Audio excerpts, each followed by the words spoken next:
14 अगस्त 1947 की रात बिल्कुल अलग थी। जैसे ही घड़ी में 12 बजे भारत अपनी नई आजादी के लिए जाग उठा। लेकिन इस खुशी के साथ डर और अनिश्चितता भी थी। ब्रिटिश राज के तहत एकजुट हुआ भारतीय उपमहाद्वीप अब बंट गया था। दो नए देश बने, भारत और पाकिस्तान। ये बरसों से बढ़ते तनाव और राजनीतिक चालों का नतीजा था। लेकिन लाखों आम लोगों के लिए यह एक बुरे सपने की शुरुआत थी। बंटवारा सिर्फ नक्शे पर एक लकीर नहीं थी। यह एक हिंसक और अराजक उथल पुथल थी जिसने परिवारों को तोड़ दिया और लाखों लोगों को बेघर कर दिया। हिंदू, मुस्लिम और सिख जो पीढ़ियों से साथ रहते थे, अचानक एक दूसरे के खिलाफ हो गए। नई बनी सीमाओं पर सांप्रदायिक हिंसा भड़क उठी और सड़कों पर खून की नदियां बहने लगी। विस्थापित लोगों की चीखें जमीन पर गूंज उठीं क्योंकि लोग सुरक्षा की तलाश में अपने घरों से भाग गए। इस अराजकता के बीच अविश्वसनीय लचीलेपन और साहस की कहानियां भी थीं। आम लोगों ने अपने पड़ोसियों, दोस्तों और यहां तक कि अजनबियों को बचाने के लिए अपनी जान जोखिम में डाली। दयालुता और करुणा के काम अंधेरे में चमक उठे, जो स्थायी मानवीय भावना का प्रमाण थे। बंटवारा महाकाव्य के अनुपात में एक त्रासदी थी, जो विभाजन और नफरत की मानवीय कीमत की कठोर याद दिलाती है।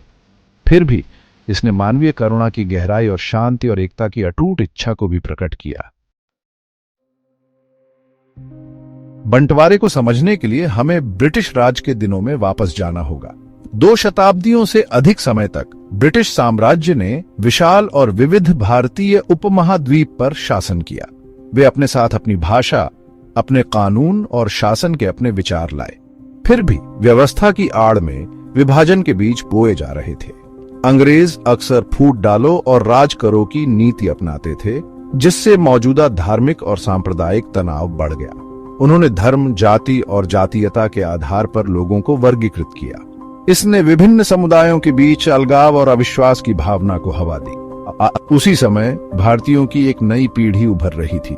लोकतंत्र और आत्मनिर्णय के पश्चिमी आदर्शों में शिक्षित वे एक स्वतंत्र भारत के लिए तरस रहे थे।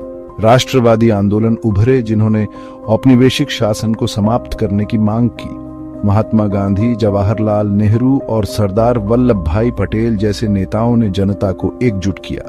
उन्होंने एक संयुक्त और स्वतंत्र भारत की कल्पना की, जहां सभी धर्मों और पृष्ठभूमि के लोग सद्भाव में रह सके। हालांकि आजादी की राह एकता से नहीं बनी थी। जैसे जैसे स्वतंत्रता संग्राम गति पकड़ता गया, वैसे वैसे एक अलग मुस्लिम राज्य की मांग करने वाली आवाजें भी बढ़ती गईं।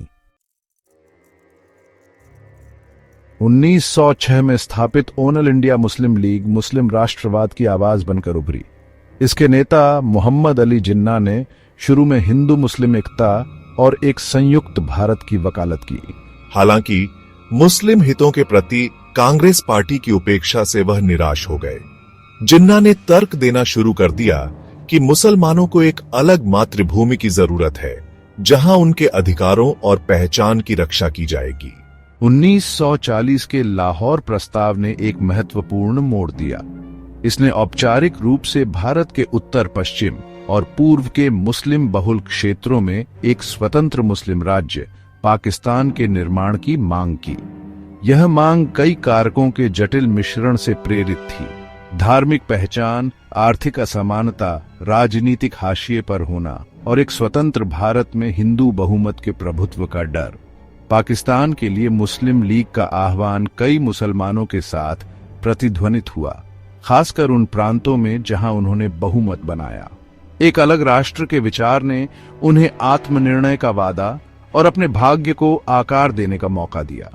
हालांकि इसने मौजूदा सांप्रदायिक विभाजन को भी गहरा कर दिया, जिससे एक शांतिपूर्ण और एकजुट भारत की संभावना कम होती गई। विचारधाराओं के एक महत्वपूर्ण संघर्ष के लिए मंच तैयार किया गया था, जो हमेशा के लिए उपमहाद्वीप के पाठ्यक्रम को बदल देगा।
दुखद परिणामों से भरा था। भाग 5। जल्दबाजी में खींची गई एक रेखा, रेडक्लिफ रेखा और उसके खूनी परिणाम। उपमहाद्वीप को विभाजित करने का कार्य एक ब्रिटिश वकील सर साइरिल रेडक्लिफ पर पड़ा, जिन्होंने पहले कभी भारत में पैर नहीं रखा था। भारत और पाकिस्तान के बीच सीमाएं खींचने का काम सौंपा गया। रेडक्लिफ को एक अविश्वसनीय और असंभव कार्य का सामना करना पड़ा। उसे घनी आबादी वाले क्षेत्रों के माध्यम से सीमाओं का सीमांकन करना था, उन समुदायों को विभाजित करना था जो सदियों से एक साथ रहते थे। रेडक्लिफ रेखा, जैसा कि इसे जाना जाता है, जल्दबाजी में खींची गई थी। जमीनी हकीकत की जटिलताओं पर थोड़ा ध्यान दिया गया था। इसने प्रांतों, गांवों और यहां तक कि घरों को भी काट दिया, परिवारों और समुदायों को विभाजित कर दिया। 17 अगस्त 1947 को आजादी से कुछ ही दिन पहले सीमा की घोषणा ने बड़े पैमाने पर पलायन और हिंसा की एक अभूतपूर्व लहर शुरू कर दी। सीमा के गलत तरफ के लोग खुद को अचानक एक नए देश में पाते हैं, अक्सर शत्रुता और हिंसा का सामना करते हैं। भारत में मुसलमान पाकिस्तान भाग गए, जबकि पाकिस्तान में हिंदू और सिख विपरीत दिशा में चले गए। विभाजन, जिसका उद्देश्य शांतिपूर्ण विभाजन था, ने रक्तपात और पीड़ा की एक धारा फैला दी। भाग 6। पलायन, सामूहिक प्रवासन, हिंसा और 2 राष्ट्रों का जन्म। विभाजन ने मानव इतिहास में सबसे बड़े सामूहिक प्रवासन में से एक को गति दी। लाखों लोग उजड़ गए, अपने घरों और पैतृक भूमि को छोड़ने के लिए मजबूर हो गए। सड़कें शरणार्थियों की अंतहीन धाराओं से जाम हो गईं, जो अपना थोड़ा बहुत सामान लेकर और अज्ञात के डर से प्रेतबाधित थे। सैकड़ों को ले जाने के लिए बनी ट्रेनें हजारों से ओवरफ्लोइंग थीं, जो सुरक्षा तक पहुंचने के लिए बेताब थीं। दुखद रूप से यात्रा कई लोगों के लिए एक बुरा सपना बन गई। नई बनी सीमाओं पर सांप्रदायिक दंगे भड़क उठे। हिंदू, मुस्लिम और सिख एक दूसरे पर ऐसी क्रूरता से टूट पड़े जिसने सबसे कठोर पर्यवेक्षकों को भी झकझोर कर रख दिया। पुरुषों, महिलाओं और बच्चों का नरसंहार किया गया, उनके घरों को लूटा गया और जला दिया गया। हिंसा, भय, क्रोध और वर्षों से चली आ रही दुश्मनी से प्रेरित थी। भारत और पाकिस्तान की नवगठित सरकारों ने मानवीय संकट के पैमाने का सामना करने के लिए संघर्ष किया। विस्थापितों और निराश्रितों से भरे शरणार्थी शिविर बीमारी और निराशा के ब्रीडिंग ग्राउंड बन गए।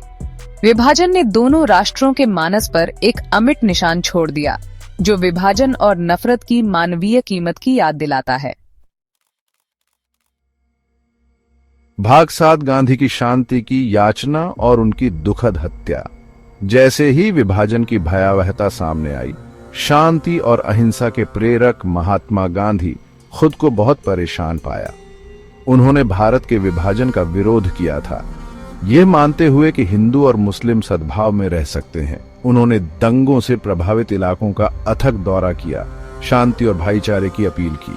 उनके प्रेम और क्षमा के संदेश ने कई लोगों के साथ प्रतिध्वनित किया, लेकिन नफरत की ताकतें बहुत मजबूत साबित हुईं। दुखद रूप से 30 जनवरी 1948 को महात्मा गांधी की एक हिंदू चरमपंथी ने हत्या कर दी, जिसने उन्हें विभाजन और हिंदू शरणार्थियों की दुर्दशा के लिए जिम्मेदार ठहराया। उनकी हत्या से पूरे भारत और दुनिया में सदमे की लहर दौड़ गई। वह व्यक्ति जिसने अहिंसा के माध्यम से भारत को स्वतंत्रता दिलाई थी, उसी घृणा का शिकार हो गया जिसके खिलाफ उसने लड़ाई लड़ी थी। गांधी की मृत्यु भारत और दुनिया के लिए एक गहरा नुकसान था। उन्होंने शांति, अहिंसा और अन्याय के खिलाफ प्रतिरोध की विरासत छोड़ी। उनकी शिक्षाएं दुनिया भर के लाखों लोगों को प्रेरित करती रहती हैं, हमें प्रेम, करुणा की शक्ति और समझ के पुल बनाने के महत्व की याद दिलाती हैं। भाग 8। विभाजन के निशान, विभाजन की स्थायी विरासत। विभाजन के 75 साल बाद इसकी विरासत भारत और पाकिस्तान पर एक लंबी परछाई डालती रही है। एक ही गर्भ से जन्मे ये दोनों राष्ट्र अविश्वास और शत्रुता के चक्र में बंद हैं। विभाजन के निशान गहरे हैं, जो उन लोगों की यादों में अंकित हैं जिन्होंने इसकी भयावहता देखी और पीढ़ियों से चली आ रही है। विभाजन ने विस्थापन, हिंसा और सांप्रदायिक तनाव की विरासत छोड़ी है। इससे परिवारों का विभाजन हुआ, घरों और आजीविका का नुकसान हुआ और लाखों लोगों का विस्थापन हुआ। 1947 के बाद से दोनों देशों ने 3 युद्ध लड़े हैं और उनके रिश्ते तनावपूर्ण बने हुए हैं। कश्मीर का मुद्दा, एक विवादित क्षेत्र जिस पर दोनों देशों का दावा है, एक प्रमुख विवाद का विषय बना हुआ है। विभाजन का भारत और पाकिस्तान दोनों के सामाजिक और राजनीतिक ताने बाने पर भी गहरा प्रभाव पड़ा। इसने धार्मिक राष्ट्रवाद और असहिष्णुता के उदय में योगदान दिया। विभाजन की कहानियां, जो अक्सर पीढ़ियों से चली आ रही हैं, विभाजन की मानवीय कीमत और शांति की नाजुकता की याद दिलाती है। भाग 9। 1 साझा भविष्य की ओर, अतीत से सबक, भविष्य के लिए आशा। भारत का विभाजन बहुत बड़े पैमाने पर एक त्रासदी थी। यह नफरत, विभाजन और बातचीत की विफलता की मानवीय कीमत की कठोर याद दिलाता है। जब हम 1947 की घटनाओं को याद करते हैं तो यह जरूरी है कि हम अतीत की गलतियों से सीखें और अधिक न्यायपूर्ण और शांतिपूर्ण भविष्य के निर्माण का प्रयास करें। दर्द और पीड़ा के बावजूद आशा है। हाल के वर्षों में सीमा के दोनों ओर से शांति और सुलह के लिए बढ़ती मांगें हुई हैं। नागरिक समाज, संगठन, कलाकार और लेखक समझ के पुल बनाने और अतीत के घावों को भरने के लिए काम कर रहे हैं। लोगों से लोगों का संपर्क, व्यापार और सांस्कृतिक आदान प्रदान अधिक जुड़ाव और सहयोग के अवसर प्रदान करते हैं। आगे की राह आसान नहीं है, चुनौतियां बहुत हैं और अतीत के निशान गहरे हैं। फिर भी मानवीय भावना, क्षमा और सुलह की अपनी अंतर्निहित क्षमता के साथ आशा प्रदान करती है। विभाजन के सबक को याद करके, बातचीत और समझ को बढ़ावा देकर और साथ मिलकर काम करके हम ऐसा भविष्य बनाने का प्रयास कर सकते हैं जहां 1947 की भयावहता कभी न दोहराई जाए।